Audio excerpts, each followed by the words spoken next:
తో కరేబియన్ సముద్రం మధ్యలో ఒక కుటుంబం తమ యాచ్ పై విహారయాత్ర చేస్తూ ఉంటారు. అమ్మ జూలియా ఈత కొట్టడానికి నీళ్లలోకి దూకుతుంది. విశ్రాంతి తీసుకుంటున్నప్పుడు ఆమెకి ఏదో వింతగా అనిపిస్తుంది. కానీ చుట్టుపక్కల ఏమీ కనిపించకపోవడంతో అది తన భ్రమ అని అనుకుంటుంది. కొన్ని సెకండ్ల తర్వాత మళ్లీ అదే వింత అనుభవం ఎదురవుతుంది. ఈసారి కూడా ఏమీ కనిపించదు. కానీ ఇప్పుడు ఆమె భయపడిపోయి యాచ్ వైపు ఈదడం మొదలు పెడుతుంది. అప్పుడే అకస్మాత్తుగా ఎవరో ఆమె కాలు పట్టుకుని లాగుతున్నట్లు అనిపిస్తుంది. దాంతో ఆమె సహాయం కోసం గట్టిగా అరవడం మొదలు పెడుతుంది. ఆమె కూతురు క్యాసీ హెడ్ ఫోన్స్ పెట్టుకుని పాటలు వింటుండటం వల్ల ఆమెకేమీ వినిపించదు. భర్త టామ్ మరియు కొడుకు బెన్ చేపలు పట్టడంలో బిజీగా ఉంటారు. జూలియా నీటిపై తేలడానికి ప్రయత్నిస్తుంది. కానీ నోటిలోకి నీళ్లు వెళ్లడం వల్ల అరవడం కష్టంగా మారుతుంది. కాసేపటి తర్వాత చాలా సేపటి నుండి జూలియా కనిపించడం లేదని టామ్ గమనిస్తాడు. అతను యాచ్ మీద వెతికి చివరికి తన భార్య ప్రమాదంలో ఉందని చూస్తాడు. అతను పిల్లలను పిలిచి యాచ్ ను ఆమె వైపు తిప్పి నీటిలోకి దూకుతాడు. వేగంగా జూలియా దగ్గరకు చేరుకుని ఆమెను పట్టుకుని యాచ్ వైపు ఈదుతాడు. పిల్లలు ఇద్దరినీ పైకి లాగుతారు. కుటుంబం జూలియాను ఓదార్చుతుంది. కానీ బహుశా అలల వల్ల అలా జరిగి ఉంటుందని జూలియా తనకు తాను నచ్చజెప్పుకుంటుంది. రాత్రి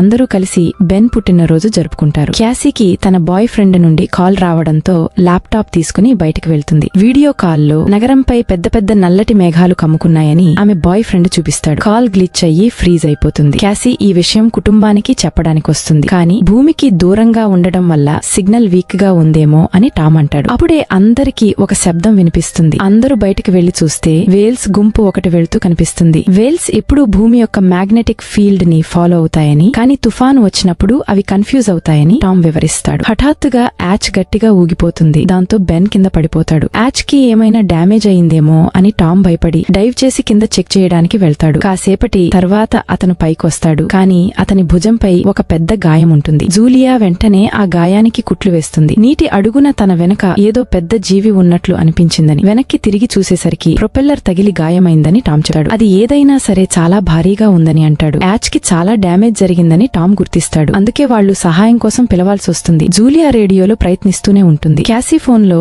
సిగ్నల్ కోసం చూస్తుంది. కానీ ఏదీ పనిచేయదు. అప్పుడే క్యాసీకి ఒక వింత జీవి కనిపిస్తుంది. దాంతో ఆమె గట్టిగా అరుస్తుంది. కానీ అది మాస్క్ వేసుకుని బెన్ చేస్తున్న ప్రాంక్ అని తెలుస్తుంది. కొద్దిసేపటి తర్వాత యాచ్ పూర్తిగా ఆగిపోయి సముద్రం మధ్యలో చిక్కుకుపోతుంది. జూలియాకు రేడియోలో ఒక గొంతు వినిపిస్తుంది. కానీ ఆ శబ్దం ఎంత దారుణంగా ఉందంటే ఆమెకేమీ అర్థం కాదు. తమ దగ్గర కేవలం 4 రోజులకు సరిపడా తిండి, నీళ్లు మాత్రమే ఉన్నాయని, ఇప్పుడు ఏదైనా చేపలు పట్టే పడవ కోసం ఎదురు చూడాలని టామ్ కుటుంబానికి చెప్తాడు. అకస్మాత్తుగా రాడార్ పై ఏదో డీటెక్ట్ అవుతుంది. కుటుంబానికి ఒక వింత శబ్దం వినిపిస్తుంది. అందరూ పరుగెత్తుకుంటూ బయటకొచ్చి చూస్తే ఆకాశం నుండి అనేక ఉల్కలు భూమిపై పడుతుంటాయి. అవి పడిన ప్రతిచోట భారీ పేలుళ్లు సంభవిస్తుంటాయి. ఒక ఉల్క నీటిలో వారి దగ్గరగా పడటంతో టామ్ వెంటనే యాచ్ ను స్టార్ట్ చేయడానికి ప్రయత్నిస్తాడు. ఇంజిన్ చాలా కష్టం మీద స్టార్ట్ అవుతుంది. కానీ అప్పుడే మరో ఉల్క ఆ ప్రాంతాన్ని తాకుతుంది. భయంతో కుటుంబం ఒకరినొకరు గట్టిగా పట్టుకుంటారు. అప్పుడే ఆకాశం నుండి పడుతున్నవి ఉల్కలు కాదని, అవి శాటిలైట్స్ అని టామ్ అర్థం చేసుకుంటాడు. అదే సమయంలో యాచ్ నుండి పొగలు రావడం బెన్ చూస్తాడు. టామ్ చెక్ చేసి ఇంజిన్ పాడైపోయిందని నిర్ధారిస్తాడు. గాలి వేగం పెరుగుతుంది. దాంతో ఫ్యామిలీ యాచ్ లోపల దాక్కుంటారు. దిక్సూచి చాలా వేగంగా తిరుగుతున్న విషయాన్ని వాళ్లు గమనించరు. యాచ్ గట్టిగా కుదుపులకు లోనవుతుంది. బెన్ మళ్లీ కింద పడతాడు. ఈసారి అతనికి దెబ్బ కూడా తగులుతుంది. అలలు యాచ్ ను బలంగా తాకుతూ ఉంటాయి. టామ్ కష్టపడి బయటకు వెళ్లి లైఫ్ జాకెట్స్ తీసుకువస్తాడు. అప్పుడే పవర్ పోతుంది. టామ్ వెంటనే పవర్ బ్యాగ్స్ బటన్ ప్రెస్ చేయగానే లైట్ తిరిగి వస్తుంది. ఆ సమయంలో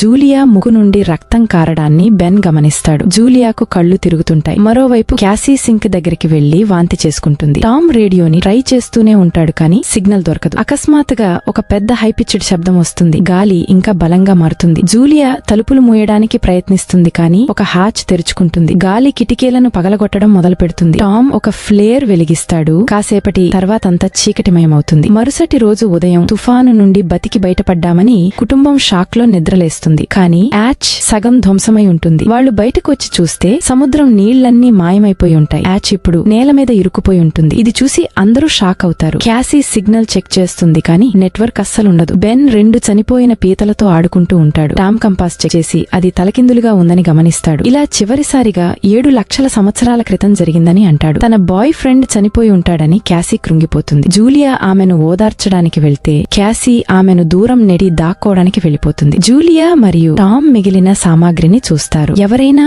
బతికున్న వాళ్లు చూస్తారేమో అని బెన్ తన బర్త్ డే బెలూన్లను ఒక రాయికి కడతాడు. టామ్ మళ్లీ రేడియో ట్రై చేస్తాడు. ఈసారి ఒక వ్యక్తితో కనెక్షన్ దొరుకుతుంది. అతని పేరు నౌ. అతను ఒక సబ్మెరైన్ కెప్టెన్. అతని సబ్మెరైన్ కూడా నేల మీద ఇరుకుపోయి ఉంటుంది. మ్యాగ్నెటిక్ పోల్స్ రివర్స్ అవ్వడం వల్ల సముద్రం వెనక్కి వెళ్లిపోయిందని, భూమి మునిగిపోయిందని అతను కన్ఫర్మ్ చేస్తాడు. తాను ఇంకా బతికున్న వాళ్లెవర్నీ చూడలేదని, కమ్యూనికేషన్ సిస్టమ్స్ అన్ని డౌన్ అయ్యాయని చెప్తాడు. అంతేకాకుండా పోల్స్ మళ్లీ రివర్స్ అవుతాయని, బహుశా ఒక వారంలో సముద్రం తిరిగొచ్చేస్తుందని చెప్తాడు. నీళ్లు తిరిగి వచ్చినప్పుడు చాలా ప్రమాదకరంగా ఉంటాయని, వీలైనంత ఎదుగా ఉన్న ప్రదేశానికి వెళ్లమని అతను ఫ్యామిలీని హెచ్చరిస్తాడు. ఆ ప్రమాదంలో తన పార్ట్నర్ చనిపోయాడని, సబ్మెరైన్ లో కేవలం 3 మాత్రమే చోటు ఉందని అతను చెప్తాడు. దయచేసి మా పిల్లలను కాపాడండి అని జూలియా, టామ్ అతని బ్రతిమాల్తారు. అతను తన కోఆర్డినేట్స్ ఇస్తాడు. సబ్మెరైన్ చేరడానికి 2-3 రోజులు పడుతుందని టామ్ లెక్కేస్తాడు. ఈ రాత్రికి బాగా విశ్రాంతి తీసుకోండి, రేపు ఉదయం బయలుదేరుదాం అని ఫ్యామిలీతో చెప్తాడు. మరుసటి రోజు ఉదయం కుటుంబం సామాను సర్దుకుంటుండగా దగ్గర్లో ఏదో కదులుతున్నట్లు టామ్ కు కనిపిస్తుంది. అతను ఒక కుంటుతున్న వ్యక్తి, అతని చేతిలో హార్పూన్ ఉంటుంది. పక్కన ఒక కుక్క నిరంతరం మొరుగుతూ ఉంటుంది. టామ్ అతని దగ్గరికి వెళ్లి నీళ్ల బాటిల్ ఇస్తాడు. కానీ ఆ వ్యక్తి టామ్ కు అర్థం కాని భాషలో ఏదో మాట్లాడతాడు. నీళ్లు తాగిన తర్వాత ఆ అపరిచితుడు అకస్మాత్తుగా బాటిల్తో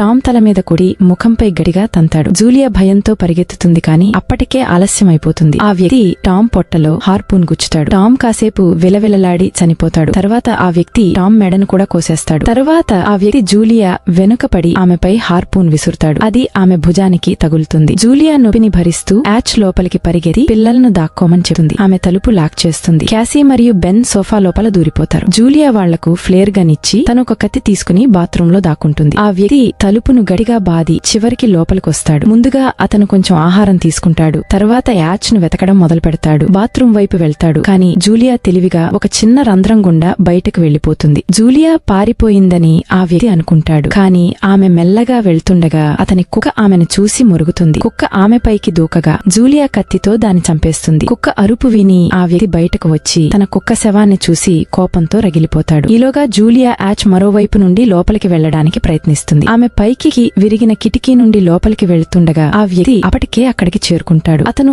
ఆమెను పట్టుకుని గట్టిగా గుద్దుతాడు. దాంతో ఆమె కింద పడిపోతుంది. జూలియా ఫర్నిచర్ పట్టుకుని తప్పించుకోవడానికి చూస్తుంది. కానీ ఆ వ్యక్తి ఆమెను తన్ని దూరంగా విసిరేస్తాడు. ఆమె చేతిలోని కత్తిని వదిలేయడానికి ఆమె మణికట్టుపై కాలు పెట్టి జుట్టు పట్టుకుని ముఖాన్ని నేలకేసి కొడతాడు. సోఫాపై విసిరేసి ఆమె గొంతు నులమడం మొదలు పెడతాడు. పిల్లలు ఇదంతా చూస్తుంటారు. క్యాసీ బయటకొచ్చి ఫ్లేర్ గన్ కాలుస్తుంది. అది నేరుగా ఆ వ్యక్తికి తగులుతుంది. అతను మంటల్లో కాలిపోతుంటాడు. యాచ్ లో మంటలు వ్యాపిస్తాయి. పిల్లలు వెంటనే పారిపోతారు. కానీ జూలియా వెనకొస్తుంది. ఆమె అతన్ని తన్ని కింద పడేసి మ్యాప్ మరియు బ్యాగ్ తీసుకుని అక్కడి నుండి పారిపోతుంది. బెన్ మరియు క్యాసీ తమ తండ్రి దగ్గరికెళ్లి ఏడుస్తారు. జూలియా కూడా వాళ్లతో కూర్చుంటుంది. ముగ్గురు కన్నేళ్లతో టామ్ కు చివరి వీడ్కోలు చెప్తారు. అప్పుడే ఆ భయంకరమైన వ్యక్తి మళ్లీ యాచ్ నుండి బయటకు రావడం చూసి ఫ్యామిలీ మళ్లీ పారిపోవడం మొదలు పెడుతుంది. కాసేపటికే యాచ్ ఒక పెద్ద పేలుడుతో గాలిలో కలిసిపోతుంది. కొంత దూరం నడిచిన తర్వాత వాళ్లు విశ్రాంతి తీసుకోవడానికి ఒక చిన్న జలపాతం దగ్గర ఆగుతారు. ఆ పిచ్చివాడు తమ దగ్గరున్న బెలూన్లు చూసి వచ్చాడేమో అని క్యాసీ అనుకుంటుంది. ఇది విని బెన్ తనను తను నిందించుకుంటాడు. అందులో నీ తప్పేమీ లేదని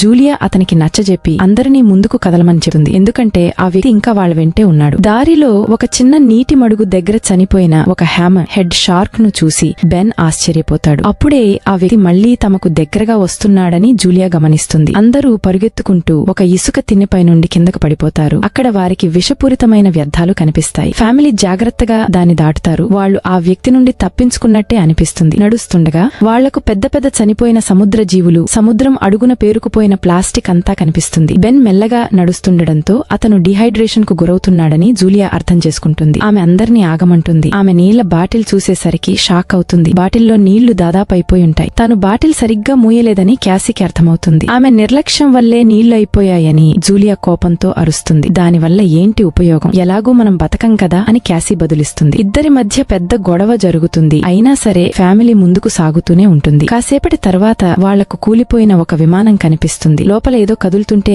అందరూ భయపడతారు. కానీ అవి కేవలం కొన్ని పక్షులు మాత్రమే. రాత్రికి ఇక్కడే విమానంలో గడపాలని ఫ్యామిలీ నిర్ణయించుకుంటుంది. వాళ్ళు కొంచెం స్నాక్స్ పంచుకుంటారు. టామ్ జాకెట్ లో జూలియాకు ఒక ఫ్యామిలీ ఫోటో దొరుకుతుంది. అది చూసి ఆమె గుండె పగిలిపోతుంది. అమ్మా, నీది డాడీది లవ్ స్టోరీ ఏంటి అని క్యాసీ అడుగుతుంది. జూలియా నవ్వి, టామ్ హాస్పిటల్లో నా పేషెంట్. ఒక రోజు అతను పూలు, ఒక కవిత ఇచ్చి తన ప్రేమను చెప్పాడు అని చెప్తుంది. అర్ధరాత్రి క్యాసీ విమానం బయటకు వెళ్తుంది. అప్పుడే ఆ భయంకరమైన వ్యక్తి వెనుక నుండి ఆమెను పట్టుకోవడానికి ప్రయత్నిస్తాడు. కానీ జూలియా అకస్మాత్తుగా వెనుక నుండి అతనిపై దాడి చేసి కత్తితో పొడిచి అతన్ని చంపేస్తుంది. క్యాసీ తన అమ్మను కౌగిలించుకుని శాంతపరుస్తుంది. మరుసటి రోజు ఉదయం ఆ వ్యక్తి శవంపై పురుగులు ముసురుకుని ఉంటాయి. అతని శరీరంపై ఎవో కరిచిన గుర్తులున్నాయని, అంటే ఈ ప్రాంతంలో ఏదో ప్రమాదకరమైన జీవి దాగి ఉందని ఫ్యామిలీ గమనిస్తుంది. వాళ్లు అక్కడి నుండి బయలుదేరగానే పీతలు అతని నోటి నుండి బయట మొదలవుతాయి. కొన్ని గంటల తర్వాత జూలియా మరియు క్యాసీ మ్యాప్ చూస్తుంటారు, కానీ బెన్ మెల్గా ముందుకు వెళ్లిపోతాడు. జూలియా ఆగు అని అరుస్తుంది, కానీ బెన్ ఒక మడుగులో వంగి నీళ్లు తాగడం మొదలు పెడతాడు. జూలియా వెంటనే అతన్ని లాగి తెలియని నీళ్లు తాగితే జబ్బు చేస్తుందని మందలిస్తుంది. ఎండ చాలా ఎక్కువగా ఉండడంతో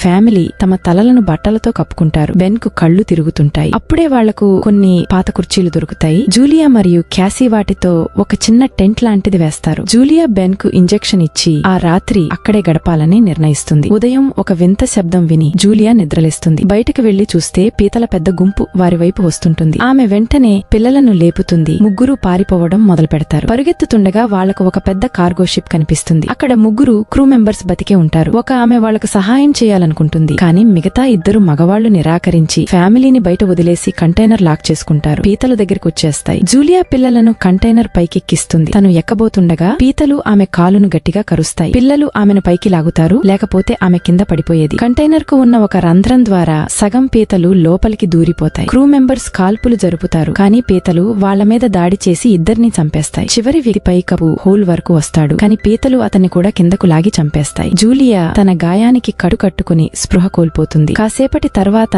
ఆమె లేచి చూసేసరికి ఇసుక తుఫాను మధ్యలో ఒంటరిగా ఉంటుంది. ఆమె కంగారుపడి పిల్లల కోసం వెతుకుతుంది. చనిపోయిన ఒక ఆవిడ ఆయుధాన్ని తీసుకుని గట్టిగా అరుస్తుంది. ఆమె గొంతు విని క్యాసీ వెనక్కొచ్చి తాను మరియు బెన్ సహాయం కోసం వెళ్లామని, కానీ ఎవరూ దొరకలేదని చెప్తుంది. తర్వాత వాళ్లు బెన్ ని కలుస్తారు. అతనికి ఒక తెరిచి ఉన్న కంటైనర్ దొరుకుతుంది. తుఫాను తగ్గే వరకు వాళ్లు అందులో ఉండొచ్చు. జూలియా టామ్ లైటర్ తీసి తన గాయాన్ని కాల్చి రక్తం రాకుండా చేస్తుంది. అది చాలా బాధాకరంగా ఉంటుంది. తుఫాను ఆగిపోయాక వాళ్లకు మరో కంటైనర్ దొరుకుతుంది. అందులో చాలా నీళ్ల బాటిళ్లు ఉంటాయి. బాడీలను చెక్ చేస్తుండగా వాళ్లకొక రేడియో, ఒక గన్ కూడా దొరుకుతాయి. జూలియా నవ్వుతో కాంటాక్ట్ అయ్యి మ్యాప్ పోయిందని చెప్తుంది. అప్పుడు నవ్వు వాళ్ల మీద దాడి చేసింది ఆర్థ్రోపోడ్స్ అని, ఆక్సిజన్ వల్ల అవి పూర్తిగా పిచ్చిగా మారిపోయాయని చెప్పాడు. సముద్రం అనుకున్న దానికంటే త్వరగా వెనక్కి వచ్చేస్తోందని, వారి దగ్గర కొన్ని గంటలు మాత్రమే సమయం ఉందని త్వరగా రమ్మని నవ్వు చెప్తాడు. అతను ఒక ఫ్లేర్ కాలుస్తాడు. ఫ్యామిలీ ఆ దిశలో నడవడం మొదలు పెడుతుంది. చాలా దూరం నడిచిన తర్వాత ఫ్యామిలీకి ఒక విరిగిన టాయిలెట్ కనిపిస్తుంది. అక్కడ బెన్ యూరిన్ పాస్ చేస్తాడు. ఎట్టకేలకు వాళ్లు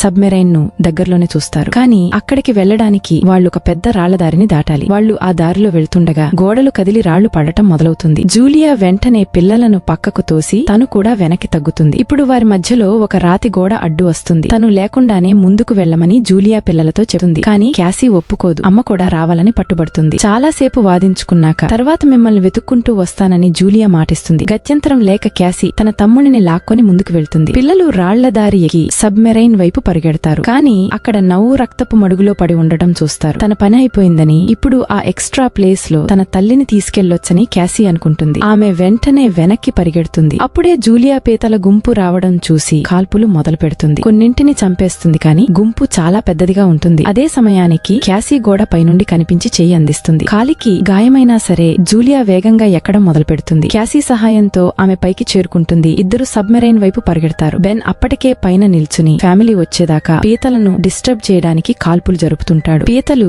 నవ్వు శరీరం దగ్గరికి రాగానే అతన్ని తినడం మొదలు పెడతాయి. పిల్లలు లోపలికి వెళ్లేంత వరకు జూలియా కాలుస్తూనే ఉంటుంది. వాళ్లు సేఫ్ గా వెళ్లాక బుల్లెట్స్ అయిపోవడంతో జూలియా గన్ని పీతల మీద విసిరేసి లోపలికి వెళ్లిపోతుంది. ఫ్యామిలీ హ్యాచ్ ను గట్టిగా లాక్ చేసి కిటికీ నుండి బయట సబ్మెరైన్ చుడు పీతలను చూస్తారు. సరిగ్గా అదే సమయానికి సముద్రం తిరిగి వచ్చేస్తుంది. ముగ్గురు సీట్లలో కూర్చుని బెల్ట్స్ పెట్టుకుని ఒకరి చేతిని ఒకరు పట్టుకుంటారు. తేజాలలు సబ్మెరైన్ ను గడిగా ఇటు అటు విసిరేస్తుంటాయి. ఆ కుదుపులకు జూలియాకు పాత జ్ఞాపకాలు గుర్తొస్తాయి. క్యాసీకి వాంతి అవుతుంది. త్వరలోనే ఆ హైపిచ్ శబ్దం మళ్లీ వచ్చి అందరూ స్పృహ కోల్పోతారు. కొంత సమయం తర్వాత జూలియా పిల్లలు స్పృహలోకి వస్తారు. తాము బతికే ఉన్నందుకు సంతోషిస్తారు. హ్యాచ్ ను లాక్ చేసి బయటకు వచ్చి చూస్తే అలలు సబ్మెరైన్ ను ఒక ధ్వంసమైన నగరంలోకి నెట్టేసి ఉంటాయి. అంటే ఇప్పుడు బతికి ఉండటానికి, కొత్త జీవితం మొదలు పెట్టడానికి ఆశ ఉంది. ఇక్కడితో ఈ సినిమా ముగుస్తుంది. ఛానల్ ని సబ్స్క్రైబ్ చేసుకోవడం మర్చిపోకండి. అలాగే బెల్ ఐకాన్ తప్పకుండా నొక్కండి. తద్వారా మీకు ఇలాంటి మరెన్నో ఆసక్తికరమైన వీడియోలు అందుతాయి. చూసినందుకు ధన్యవాదాలు.